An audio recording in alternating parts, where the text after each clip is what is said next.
नमस्कार, city channel में आपका स्वागत है। सिटी रिपोर्ट के इस अंक के साथ मैं सीमा आरजू। केंद्र सरकार द्वारा पेश किए गए रेल बजट को लेकर हिमाचल में दोनों राजनीतिक दलों के बीच जुबानी जंग छिड़ गई है।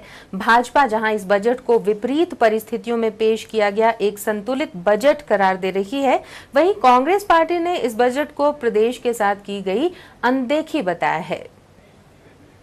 हमीरपुर जिला को रेल बजट से काफी ज्यादा उम्मीदें थीं और रेल मंत्री द्वारा देश में रेल विस्तार के लिए 18 सर्वेक्षणों में 2 हमीरपुर संसदीय क्षेत्र का होने से जनता को इसका लाभ जरूर मिलेगा।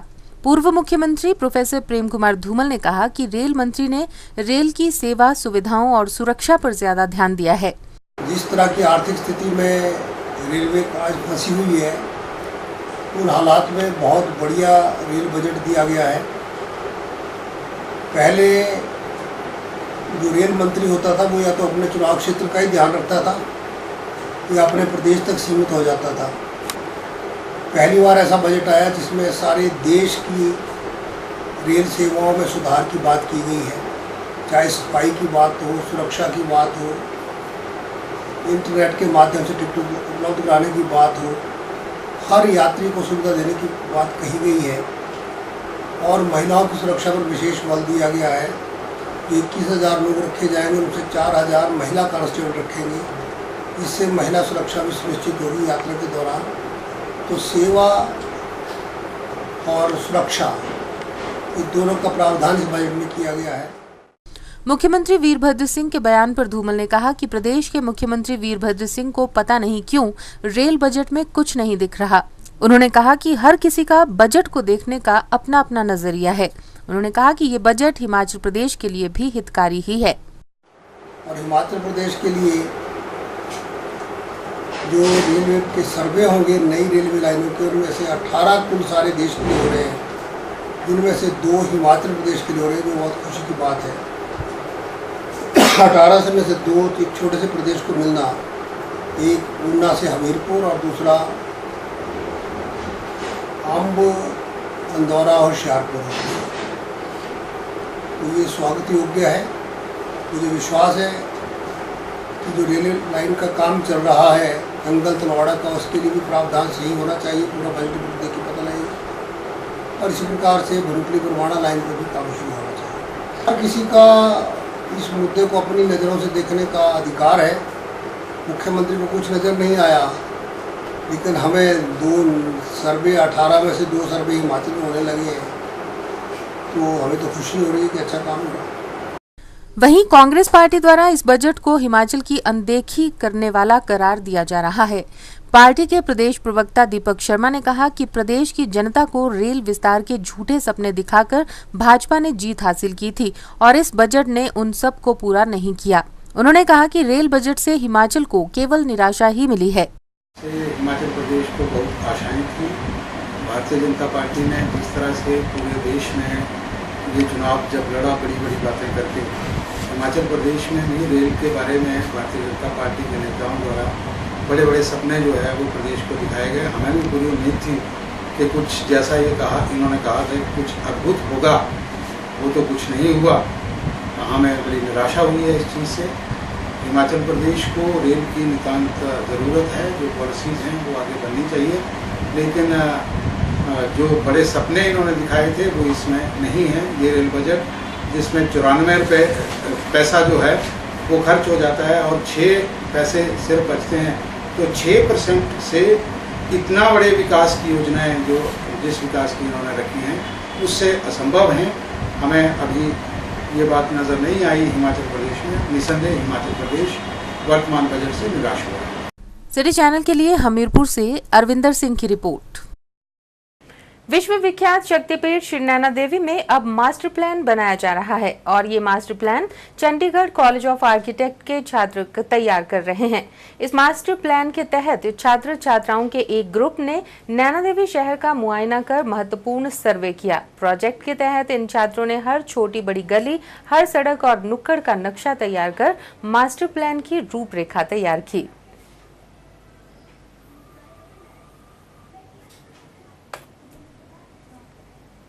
हमीरपुर बीजेपी विश्व विख्यात शक्तिपीठ श्री नैना देवी में यात्रियों की लगातार बढ़ रही भीड़ के मद्देनजर अब मास्टर प्लान के तहत प्रोजेक्ट बनाया जा रहा है, जिसके चलते चंडीगढ़ कॉलेज ऑफ आर्किटेक्ट के छात्र छात्राओं के एक ग्रुप ने नैना देवी क्षेत्र का मुआयना किया।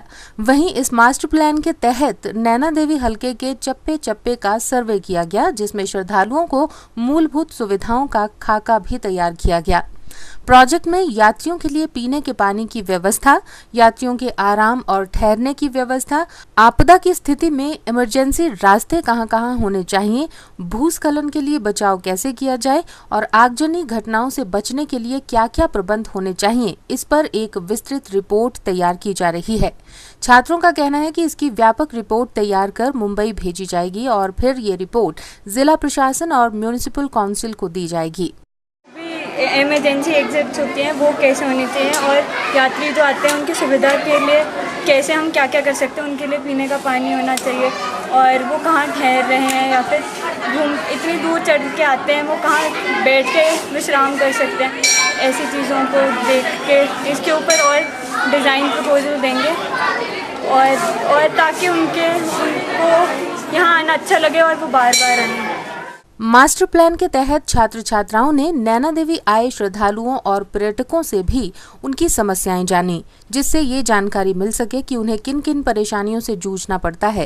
विजिट का पर्पस ये है कि हम डॉक्यूमेंट करना चाहते हैं मंदिर के आसपास के परिसर और इसमें जो दिक्कतें और प्रॉब्लम्स हैं उनके लिए सोल्यूशन देना चाहते हैं। चेंजेस बताओगे, इसको कंसिडर करके हम फिर आगे डिज़ाइन प्रपोजल निकालेंगे कि जो तकलीफ हो रही है उसके हिसाब से वह डिज़ाइन।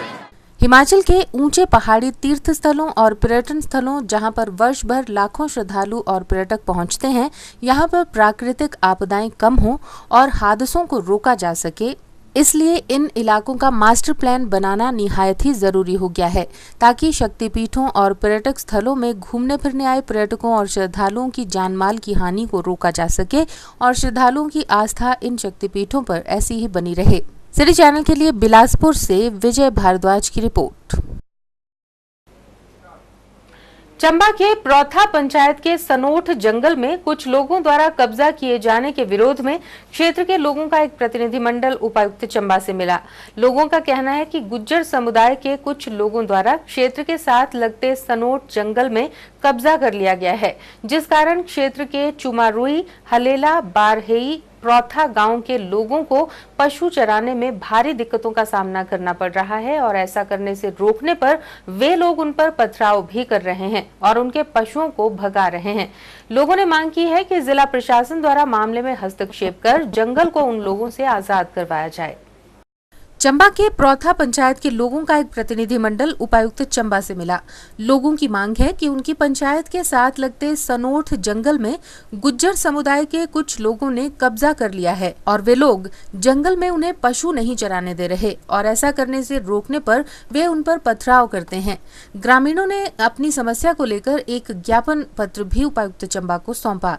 ग्रामीणों ने बताया कि पहले भी इस समस्या को लेकर वे उपायुक्त चंबा से मिले थे, जिसके बाद एसडीएम चंबा और पुलिस विभाग की टीम द्वारा जंगल का दौरा कर मामले को सुलझाने की बात कही गई थी, लेकिन उसके बावजूद आज दिन तक मामला ज्यों का त्यों बना हुआ है और इसी के विरोध में वे आज फिर उपायुक्त चंबा से मिले हैं। ग्रामीणों ने मांग की है कि जल्द इन लोगों को जंगल से हटाया जाए, नहीं तो गाँव में दंगे का माहौल भी बन सकता है और गाँव में कोई भी अनहोनी घटना सामने आ सकती है। पिछले महीने 4 तारीख को डीसी महोदय के दफ्तर में आके रिक्वेस्ट किया था पूरे गांव वालों ने, पंचायत वालों ने, कि 2-3 परिवार हैं गुजरों के, उन्होंने हमारा पूरा इलाका कवर कर लिया है।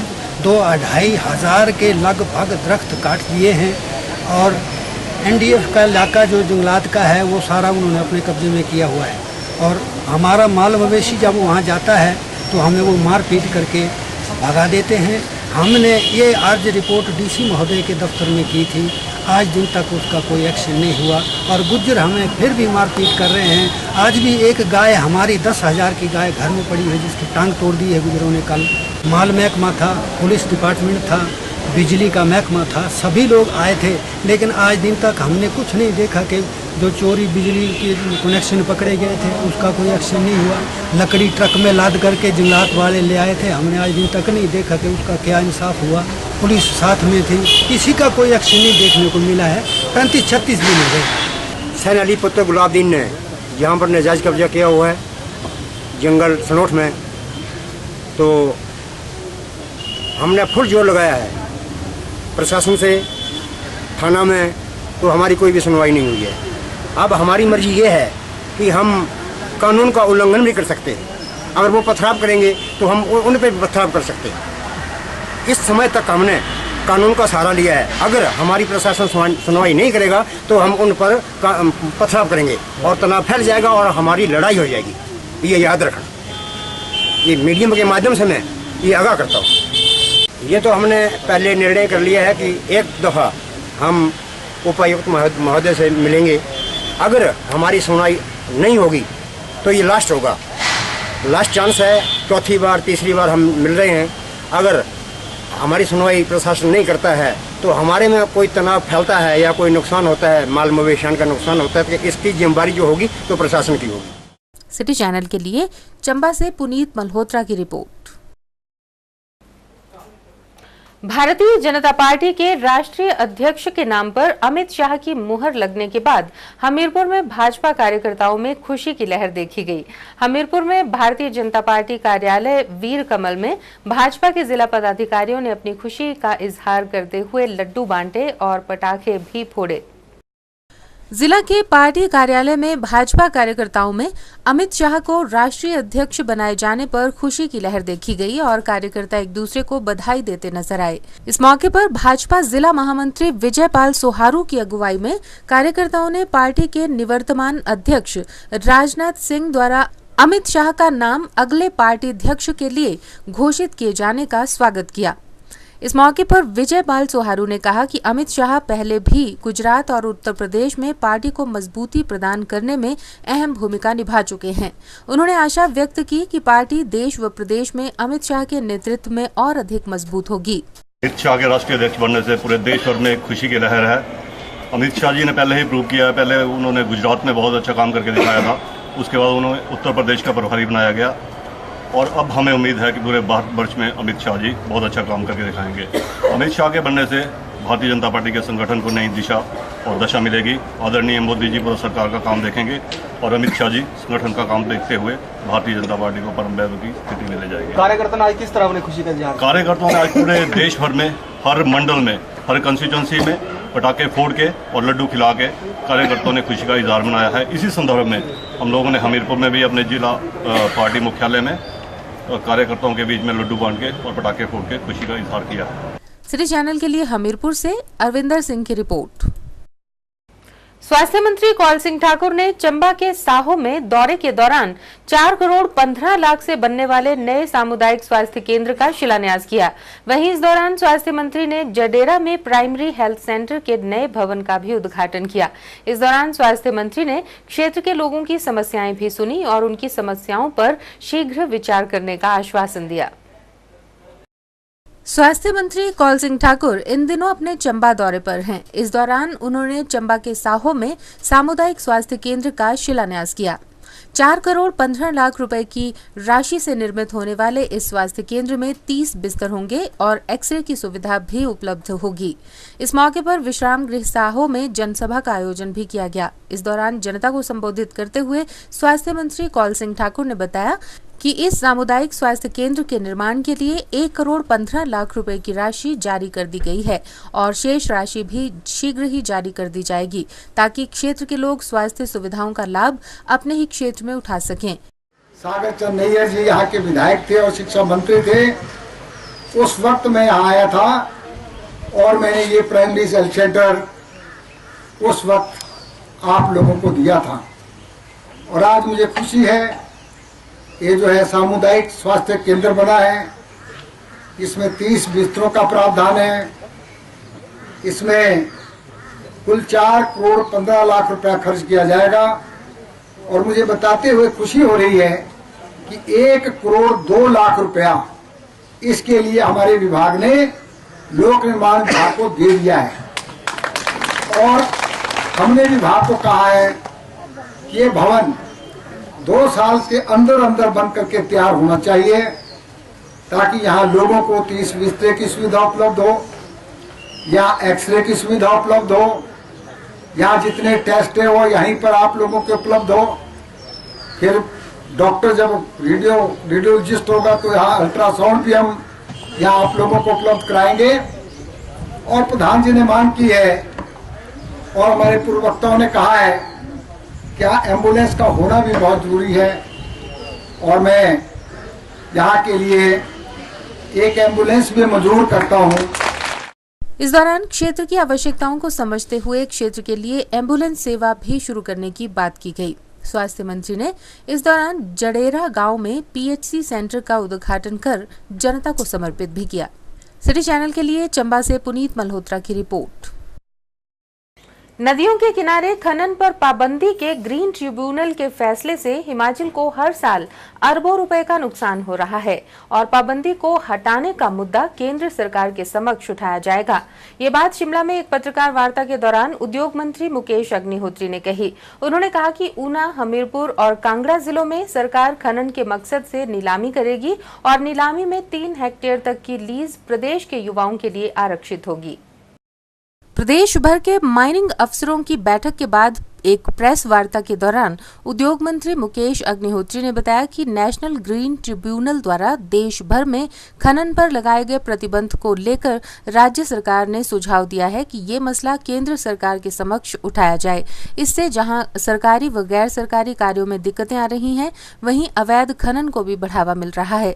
उन्होंने बताया कि राज्य में 2 हेक्टेयर तक की माइनिंग को पर्यावरण मामलों से मुक्त रखने के कदम उठाए जाएंगे, यानी 10 साल की अवधि में ऐसे पट्टाधारकों को जिनके मामले अनुमतियों के लिए विचाराधीन हैं, नीलामी के जरिए उन्हें खनन की अनुमति दे दी जाएगी। क्योंकि हिमाचल में पर्यावरण मंजूरियां देने के लिए जो 2 समितियां गठित की गई थीं, उनकी मियाद भी मार्च में खत्म हो चुकी है। नई समितियां अब तक गठित नहीं की गई हैं। उद्योग मंत्री मुकेश अग्निहोत्री ने कहा कि वैज्ञानिक तौर पर भी ये लाजमी है कि खड्डों से रेत व बजरी की सफाई हो। एनवायरमेंट क्लियरेंसेस जो है उसका मसला है।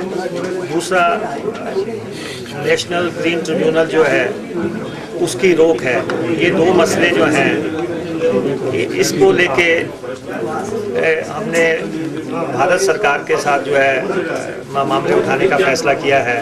हमारा ये मानना है कि जो नेशनल ग्रीन ट्रिब्यूनल ने रिवर बेड पे माइनिंग की रोक लगा के रखी है, भारत सरकार का माइनिंग एंड एनवायरनमेंट मंत्रालय जो है वो वहाँ पे अपना पक्ष रखे और पक्ष रखने की रख के जो है इसमें जो है फैसला करवाए ताकि लीगल माइनिंग का रास्ता प्रशस्त हो सके। और दूसरा मसला है जो एनवायरनमेंट क्लियरेंसेस का। हिमाचल प्रदेश में 300 के आसपास क्रशर हैं और 450 के आसपास माइनिंग लीजेस हैं। इस समय पूरे प्रदेश में सिर्फ 17 एनवायरनमेंट क्लियरेंसेस हैं और हमने केंद्र सरकार से कहा है कि 2 हेक्टेयर्स तक जो माइनिंग है उसको जो है एनवायरनमेंट क्लियरेंस से मुक्त कर दिया जाए। उन्होंने बताया कि माइनिंग विंग में 7 सहायक माइनिंग अफसर, 25 निरीक्षक भर्ती किए गए हैं, जबकि 25 माइनिंग गार्ड्स की अनुमति ली गई है। मुकेश अग्निहोत्री ने यह भी कहा कि प्रदेश में रात को 6 बजे से सुबह 8 बजे तक माइनिंग पर प्रतिबंध लगाने का फैसला लिया गया है। सिटी चैनल के लिए शिमला से राजेंद्र काली के साथ सीमा आरजू की रिपोर्ट। प्रशासनिक कार्यों को चुस्त दुरुस्त करने के लिए स्थानीय विधायक किशोरीलाल की अध्यक्षता में मंगलवार को बैजनाथ के खंड विकास कार्यालय के हॉल में एक बैठक का आयोजन किया गया। बैठक में विभिन्न विभागों से संबंधित कार्यों को लेकर लगभग 40 मदों पर विस्तार से चर्चा हुई। बैजनाथ के खंड विकास कार्यालय के हॉल में स्थानीय विधायक किशोरीलाल की अध्यक्षता में एक बैठक का आयोजन किया गया, जिसमें प्रशासनिक कार्यों को चुस्त दुरुस्त रखने के लिए विभिन्न समस्याओं पर विस्तार से चर्चा की गई। मुख्य समस्याओं में सड़क, स्वास्थ्य, सिंचाई एवं जन स्वास्थ्य तथा पुलिस विभाग से संबंधित कार्य थे, जिनका संबंध सीधा आम जनता से जुड़ा हुआ है। बैठक में उपमंडल अधिकारी एवं एसडीएम ऋग्वेद ठाकुर, तहसीलदार डीसी ठाकुर, बीडीओ तथा उपमंडल के सभी विभागों के अध्यक्ष और अधिकारी तथा विभिन्न पंचायतों के प्रधान और उप प्रधान आदि शामिल हुए। अधिकतर पंचायत प्रतिनिधियों का कहना था कि गांव में अवैध रूप से शराब का धंधा चल रहा है, जिससे गांव की युवा पीढ़ी का नशाखोरी की चपेट में आने से उनकी सेहत पर असर पड़ रहा है। विधायक किशोरीलाल ने कहा कि बढ़ती हुई नशाखोरी और अवैध चरस के धंधों व शराब माफिया पर पुलिस की सख्त कार्रवाई से लगाम लगाया जा सकता है। उन्होंने थाना प्रभारी राजेंद्र शर्मा को निर्देश देते हुए कहा कि इलाके में पनप रहे ऐसे धंधों में संलिप्त लोगों पर कड़ी कार्रवाई की जाए। साथ ही जन समस्याओं से संबंधित अधिकारियों को रुके हुए कामों को जल्द निपटाने के निर्देश दिए जाएं। उन्होंने ये भी कहा कि सरकार द्वारा चलाई जा रही नीतियों और योजनाओं को लोगों तक पहुंचाया जाए ताकि अधिक से अधिक लोग लाभान्वित हो सकें। शिकायत निवारण समिति की बैठक का आयोजन हुआ। काफी सारी शिकायतें यहाँ लोगों की आई और उनका मौके पर निपटारा हुआ तथा कुछ जो मैं वो संबंधित विभागों को सौंप दी है।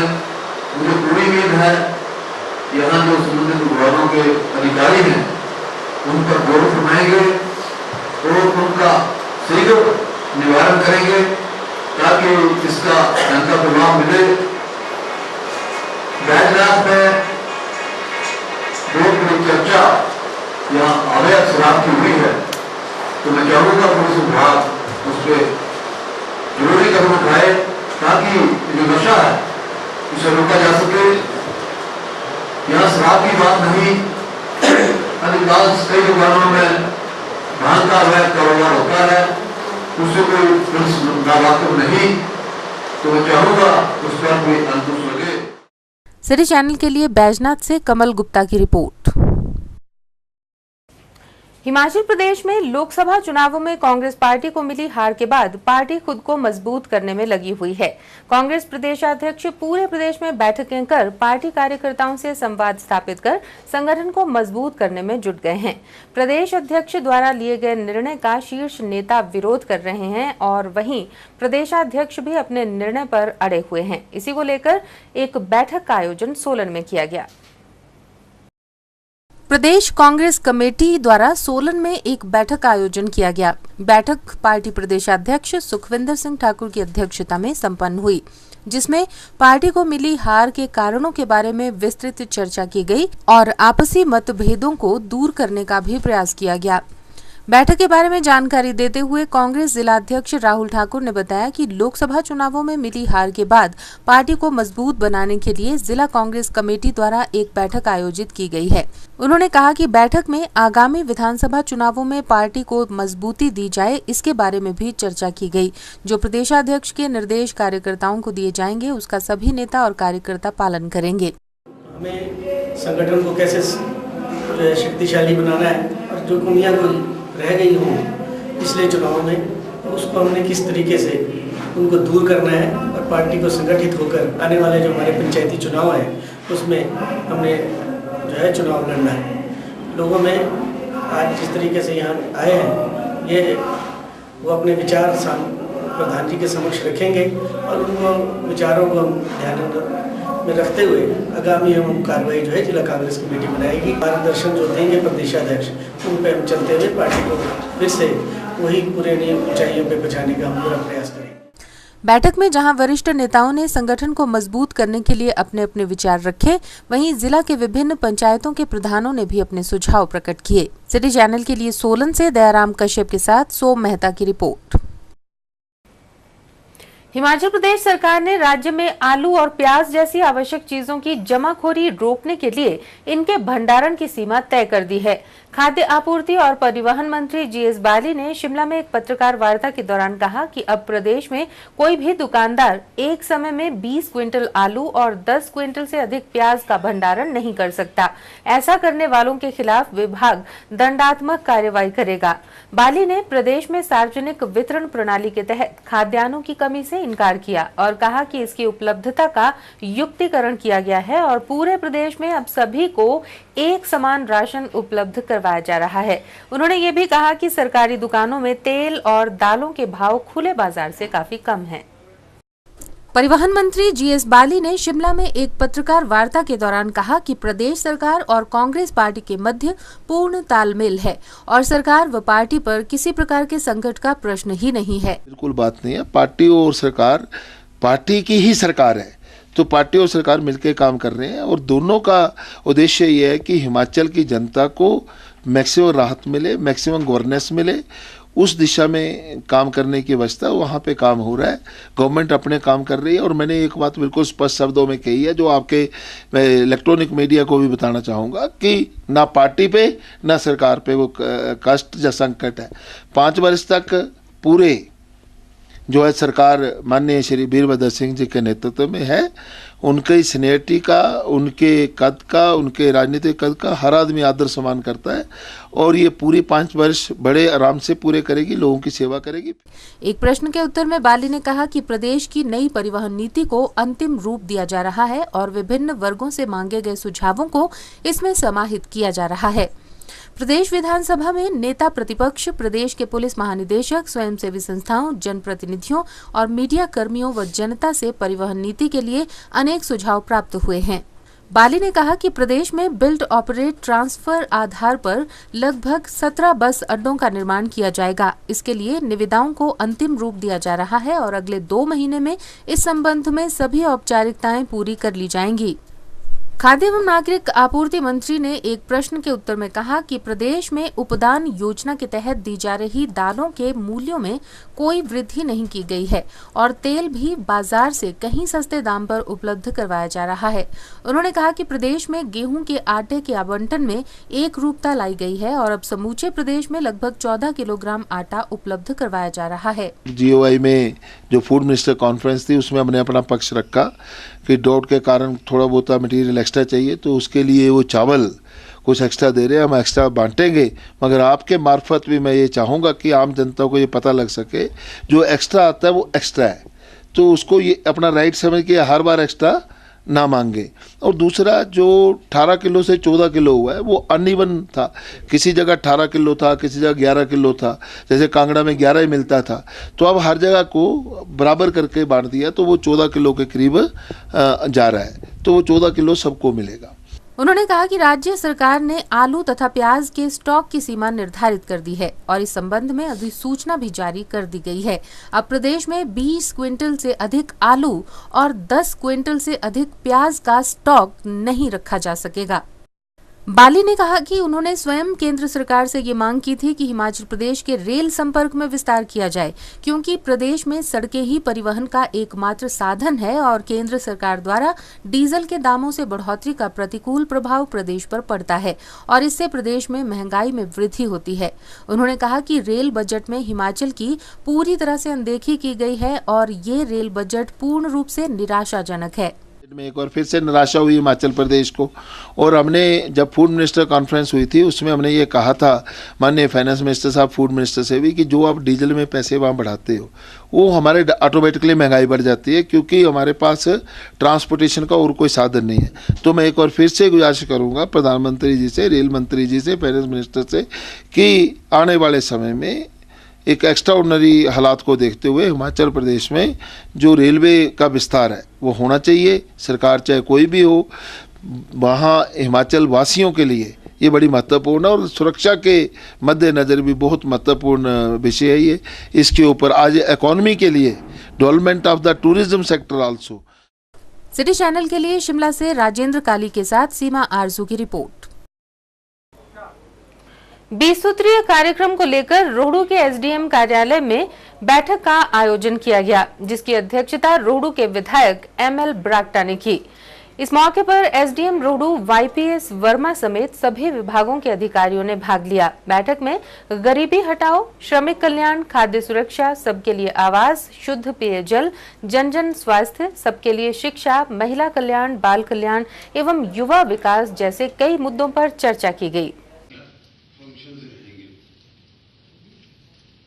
चूंकि आज और जो ये 20 पॉइंट प्रोग्राम कमेटी है, आज जो आपके 21 प्रोग्राम्स हैं 2006 में नोटिफाई किए गए हैं, इसमें रहेंगे गरीबी हटाओ, पॉवर्टी इरेडिकेशन जिसको हम बोलते हैं, जनशक्ति पावर टू पीपल, किसान मित्र सपोर्ट टू फार्मर्स, श्रमिक कल्याण, लेबर वेलफेयर, खाद्य सुरक्षा, फूड सिक्योरिटी, सबके लिए आवास, हाउसिंग फॉर ऑल, शुद्ध पेयजल, क्लीन ड्रिंकिंग वाटर, जन जन का स्वास्थ्य, हेल्थ फॉर ऑल, सबके लिए शिक्षा, एजुकेशन फॉर ऑल, अनुसूचित जाति, जनजाति, अल्पसंख्यक एवं अन्य पिछड़ा वर्ग कल्याण, महिला कल्याण, बाल कल्याण, युवा विकास, बस्ती सुधार। बस्ती सुधार मीन्स की इम्प्रूवमेंट ऑफ स्लम्स।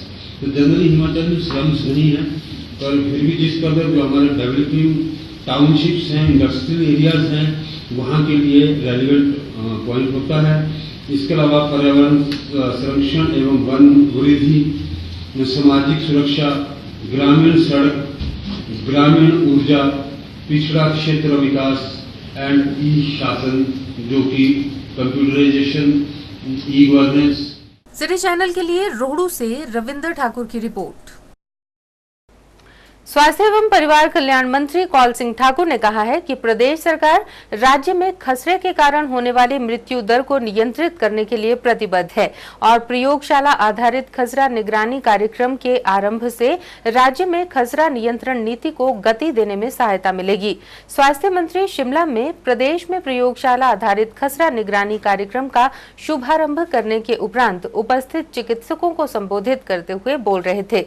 इस कार्यक्रम को हिमाचल के राष्ट्रीय स्वास्थ्य मिशन द्वारा विश्व स्वास्थ्य संगठन एवं केंद्र सरकार के सहयोग से आरंभ किया जा रहा है। स्वास्थ्य एवं परिवार कल्याण मंत्री कौल सिंह ठाकुर ने शिमला में प्रदेश में प्रयोगशाला आधारित खसरा निगरानी कार्यक्रम का शुभारंभ किया।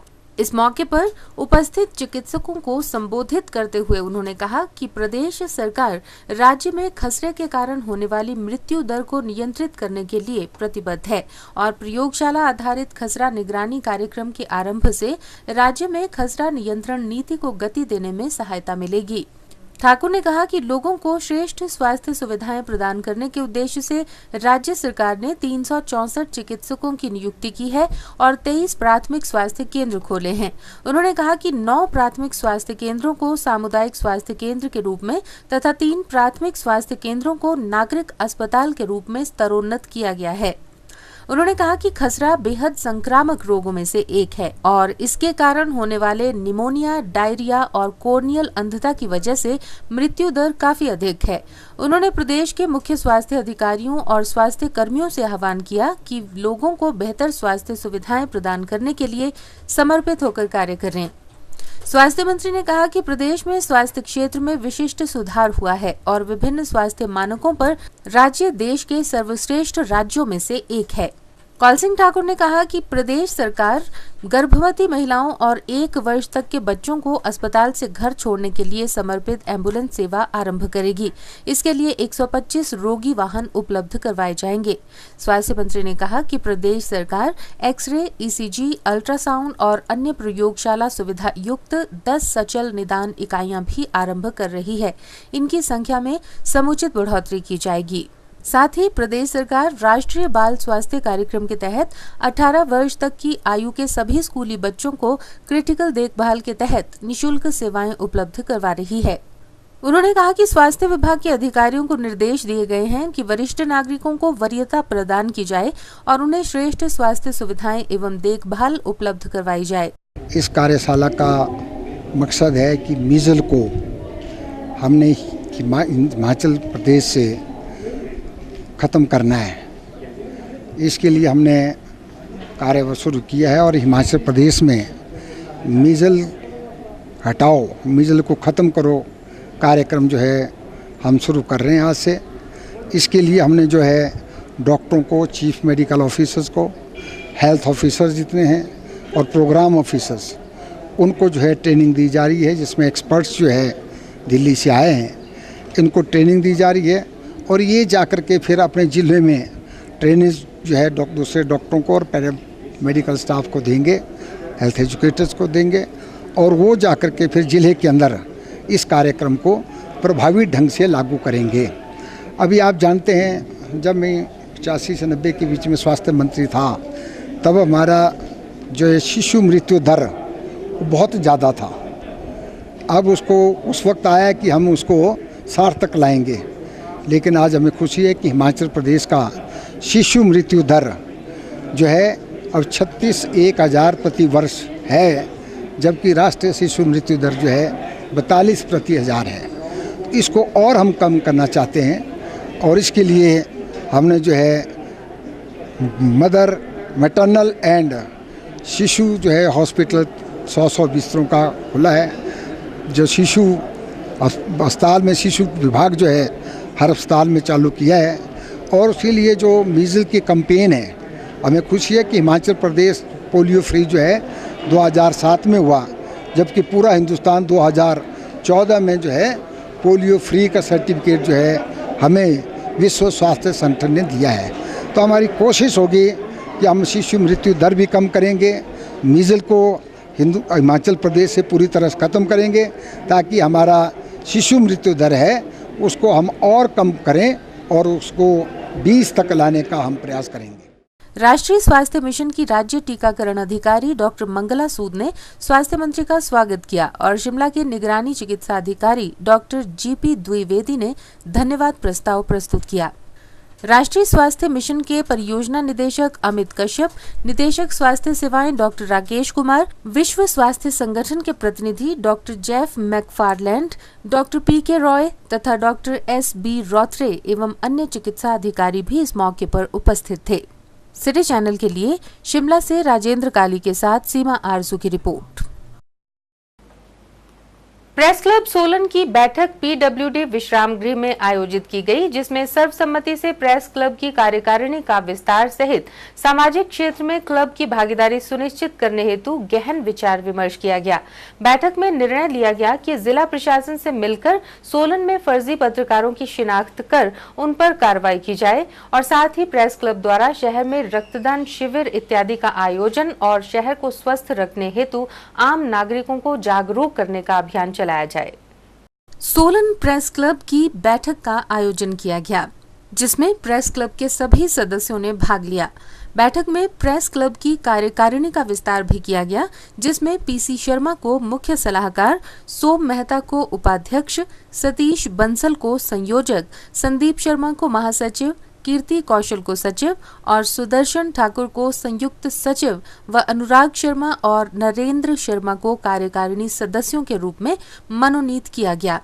इसके अतिरिक्त एक सांस्कृतिक और खेल कमेटी का गठन भी किया गया। सांस्कृतिक कमेटी में दयाराम कश्यप, संस्थापक सदस्य अमरप्रीत और अशोक तथा खेल समिति में प्रेस क्लब के चीफ पैट्रन मनीष शारदा, कोषाध्यक्ष Bhupendra Thakur, city channel bureau प्रमुख सोम मेहता और संस्थापक सदस्य विशाल वर्मा को चुना गया।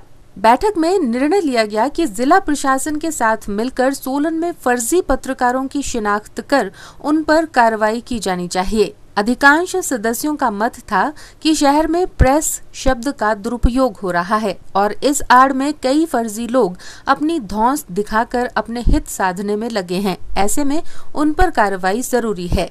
बैठक के बारे में क्लब के चेयरमैन मुकेश कुमार ने जानकारी देते हुए बताया कि बैठक में प्रेस क्लब की कार्यकारिणी का गठन भी किया गया। उन्होंने कहा कि इस विषय पर व्यापक चर्चा की गई कि प्रेस क्लब सोलन जिले की प्रतिष्ठित और सामाजिक संस्थाओं से मिलकर एक ऐसा साझा मंच तैयार करे जो शहर में कभी भी किसी प्रकार की आपदा आने पर उसमें बढ़ चढ़कर निस्वार्थ योगदान दे सके। सोलन प्रेस क्लब पत्रकारों के हितों की रक्षा के लिए बनाया गया था और आज इस बैठक में कई महत्वपूर्ण निर्णय लिए गए हैं। सबसे महत्वपूर्ण निर्णय इसमें कार्यकारिणी का विस्तार किया गया है और इसमें विभिन्न सांस्कृतिक स्पोर्ट्स कमेटियों के गठन के साथ साथ अन्य कई महत्वपूर्ण निर्णय हुए हैं। पत्रकार की हित के लिए समय समय पर ब्लड डोनेशन कैंप लगाना, समाज को जागरूक करना, विभिन्न बुराइयों से कुरीतियों से जनता को बताना और जितने भी हमारे प्रेस क्लब से रिलेटेड जो भी अन्य पहलू हैं उन सबको ध्यान में रखते हुए आज कई निर्णय लिए गए हैं। सिटी चैनल के लिए सोलन से दयाराम कश्यप के साथ सोम मेहता की रिपोर्ट। क्यारकोटी में रहने वाले किसान रामचंद्र के खेत में शिमला मिर्च की लगभग आधी फसल किसी अज्ञात बीमारी की वजह से खराब हो रही थी, जिसकी सूचना उन्होंने अनुसंधान संस्थान शिमला को दी। शिमला में इस बीमारी पर रिसर्च की गई और वैज्ञानिकों ने क्यारकोटी जाकर किसान रामचंद्र को इस बारे में विस्तार से समझाया, साथ ही छिड़काव के लिए दवाएं और जरूरी एहतियात संबंधी जानकारियां दी। क्यारकोटी के किसान रामचंद की शिमला मिर्च की फसल अज्ञात बीमारी की वजह से खराब हो रही थी। इसे लेकर वे काफी समय से चिंतित थे। इस बीमारी में अचानक पौधा सूख रहा था, जिसकी वजह जड़ों में दानों की तरह का एक कीड़ा था और इस वजह से उनकी शिमला मिर्च की खेत में लगी लगभग आधी फसल खराब हो चुकी थी। किसान रामचंद्र ने स्थानीय उद्यान विभाग के वैज्ञानिक डॉक्टर के.डी. वर्मा को बताया, जिन्होंने पौधों के सैंपल लेकर रिसर्च के लिए भारतीय कृषि अनुसंधान संस्थान शिमला भेजे। भारतीय कृषि अनुसंधान से वैज्ञानिक डॉक्टर वाई.पी. शर्मा और संतोष वाटपाड़े ने क्यारकोटी जाकर किसान रामचंद्र को शिमला मिर्च में लगने वाली इस बीमारी के बारे में बताया। ये बीमारी जड़ में पाई गई थी, जिसे जलाने से ही इसे नष्ट किया जा सकता था। साथ ही अगर फसलों में गोबर की खाद का ज्यादा से ज्यादा इस्तेमाल किया जाए तो इस बीमारी से काफी हद तक रोकथाम हो सकती है। भारतीय कृषि अनुसंधान संस्थान के वैज्ञानिक डॉक्टर संतोष वाटपाड़े ने किसान रामचंद्र के साथ साथ सिटी चैनल के माध्यम से अन्य किसानों को भी इस बीमारी के कारण, लक्षण और इससे बचाव के बारे में विस्तार से जानकारी दी। एक बीमारी है, उसको हम उसका जो कॉज है वो है स्क्लेरोशियम, जो है फफूंद है, फंगस है। तो आज हम इस खेत में आए हैं और उस बीमारी के बारे में हम आपको बताएंगे। इस बीमारी के जो मेन लक्षण हैं वो तो प्लांट सूख जाता है। पहले हमें प्लांट सूखा हुआ मिलेगा किसी भी खेत में। तो अगर हम उस प्लांट को ठीक से देखेंगे तो ज़मीन से लगा हुआ जो तना है उस पोर्शन में हमें सफ़ेद फफूंद मिलेगा। वो फफूंद मतलब उसके पास में एक सरसों के दाने की तरह हमें उसके ये मिलेंगे, स्क्लेरोशिया मिलेंगे। वो उसका आइडेंटिफिकेशन होगा कि वही फफूंद है जिसकी वजह से प्लांट सूख रहा है। तो जैसे ही हमें पता लगता है कारण उस रोग का, तो हम उसका मैनेजमेंट ये करेंगे कि पहले तो प्लांट को उखाड़ देंगे, जो प्लांट सूखा हुआ है, क्योंकि वो मरने ही वाला है। तो उसको निकाल के हम जला देंगे और उसके जो इर्द गिर्द की सॉइल है जहाँ से हमने वो प्लांट उखाड़ा है उसको भी हम लेके अपने खेत से बाजू में फेंक देंगे। वहीं भारतीय कृषि अनुसंधान संस्थान के प्रख्यात वैज्ञानिक यशपाल शर्मा ने इस बीमारी से बचाव के लिए किसानों को खेतों में फसलें बदल कर लगाने की सलाह दी। साथ ही उन्होंने गोबर की खाद का ज्यादा से ज्यादा इस्तेमाल करने को भी कहा। ये बहुत सी फसलों में यही उल्ली, यही फफूंद जो है रोग करती है। अगर एक बार ये खेत में घुस आए तो ये विभिन्न तरह से और फसलों का भी नुकसान कर सकती है। इसका सबसे बढ़िया तरीका ये है कि इसे एक तो जिस पौधे में ये बीमारी मिले उसे मिट्टी समेत उखाड़ करके इसको अलग से जला देना चाहिए या गहरी मिट्टी में दबा देना चाहिए। दूसरा, इसमें फसल चक्र का इस्तेमाल करना बहुत ज़रूरी है, क्योंकि भांत की सब्जियों में ये बीमारी आ सकती है, लेकिन जो हमारी धान्य फसलें हैं, चाहे वो गेहूँ है, मक्की है, धान है या जौ है, ऐसी फसलों में ये बीमारी नहीं आती है। इसलिए फसल चक्र में उनको लाना भी अति आवश्यक है। और जिस गड्ढे से आपने वो मरे हुए पौधे या बीमार पौधे उखाड़े हैं, उस जगह गोबर की खाद का अत्यधिक उपयोग करने से भी ये बीमारी बहुत कम हो जाती है। अतः किसानों को चाहिए कि जब वह बीमार पौधों को उखाड़ते हैं, एक तो वो मिट्टी कहीं गिरने ना दें, क्योंकि उसमें जो सरसों के दाने की तरह की जो ब्राउन कलर के जो दाने होते हैं वही उसका बीज है, उस फफूंद का, उस बीमारी का वो बीज है। इसलिए उसको बचाना अति आवश्यक है। वहीं किसान रामचंद्र ने वैज्ञानिकों का इस बीमारी की वजह से खराब हो रही फसल का समय पर रोकथाम करने के लिए उनका धन्यवाद किया। उन्होंने कहा कि वे वैज्ञानिकों द्वारा बताई गई दवाइयों का नियमित छिड़काव करेंगे और साथ ही वैज्ञानिकों द्वारा दी गई हिदायतों को भी वे पूरी तरह से अमल में लाएंगे। और मैंने शिमला मिर्च के 4000 पौधे अपने खेत में उगाए थे, जिसमें उगाने के जब उसमें फूल वगैरह आने लगे तो उसके बाद उसमें एक बीमारी शुरू हो गई, जिससे बीमारी पौधा पूरा सूख जाता था। सूख जाने के बाद वो एकदम से गिर जाता था। ये बीमारी को हमने अपने नज़दीकी एक वैज्ञानिक डॉक्टर के डी वर्मा जी है उनको बताया, तो उनके पास हमने ये पौधे भेजे। उन्होंने इसको आगे कृषि अनुसंधान के लिए भेजा, तो उन्होंने हमारे पास साइंटिस्टों को लाए और उन्होंने ये बताया कि इसमें एक बीमारी जो लगती है, हमने तो सोचा था कि बीमारी पत्तों में लगती है, लेकिन ये बीमारी जड़ों में लग जाती है, जिससे पौधा नीचे गिर जाता है और सूख जाता है। और उसको फिर इन्होंने ट्रीट करने के लिए एक तरीका बताया था कि उसमें आप कैप्टान या रोबराल करके एक दवाई, हमने उसको अभी लगाया है, पौधों में दिया है, तो उससे हमारे को काफ़ी सुविधा मिली और उससे काफ़ी पौधे बच गए हैं। लेकिन इसमें हमारे को तकरीबन बहुत ज़्यादा नुकसान हो गया है पौधों में। 4000 पौधों में कम से कम 2000 पौधों का नुकसान हो गया है। सिटी चैनल के लिए शिमला से विक्रम कुमार के साथ सीमा आरजू की रिपोर्ट। भाजपा युवा मोर्चा के उपाध्यक्ष अरुण पाल्टा ने कहा कि कांग्रेस के सत्ता में आते ही जुब्बल कोटखाई के विधायक रोहित ठाकुर ने कहा था कि ठियोग हाटकोटी मार्ग की दशा 3 महीने में सुधार ली जाएगी, लेकिन 2 साल होने को आ गए और सड़क की हालत और भी ज्यादा बिगड़ गई है। वहीं सेब सीजन भी सर पर आ चुका है। उन्होंने कहा कि रोहित ठाकुर की शय पर कांग्रेस के एक बड़े नेता ने प्रगति नगर में सरकारी संपत्ति की तोड़फोड़ की थी, उस नेता पर कार्रवाई की जाए। भारतीय जनता युवा मोर्चा जुब्बल नावर कोटखाई इस बात की कड़े शब्दों में भर्त्सना करता है कि जिस प्रकार स्थानीय विधायक की शय पर कांग्रेस के एक बड़े नेता ने प्रगति नगर के अंदर सरकारी संपत्ति को नुकसान पहुंचाया और आज तक उसकी गिरफ्तारी नहीं हो पाई है, तो भारतीय जनता युवा मोर्चा कड़े शब्दों में भर्त्सना करता है और प्रदेश सरकार से मांग करता है कि उस प्रभावशाली व्यक्ति को गिरफ्तार किया जाए। कांग्रेस के सरकार सत्ता में आई और स्थानीय विधायक जुब्बल कोटखाई नावर के उन्होंने कहा कि 3 महीने के अंदर रोड के हालात सुधार देंगे। आज 2 वर्ष का समय होने को आ गया है, रोड के हालात बद से बदतर हो गए। पूरी तरह से संपर्क मार्गों के हालात खराब हैं, सेब की दवाइयाँ समय पर नहीं मिल रही है, सिलेंडरों के हालात खराब हैं, किसान, बागवान और युवा सब परेशान हैं। और स्थानीय विधायक बरागटा जी से पिछले शासनकाल भाजपा के शासनकाल का हिसाब मांग रहे हैं। अब रोहित ठाकुर जी को बरागटा जी से हिसाब मांगने का कोई अधिकार नहीं है, क्योंकि वो अब सत्ता पक्ष में, वो विपक्ष में नहीं है। आज भी उनकी परंपरा, आज भी उनकी परिपाटी रोहित ठाकुर जी की यही है कि वो पिछले बार भी हिसाब मांगते फिरते रहे और अब सत्ता में आने के बाद भी हिसाब मांग रहे हैं।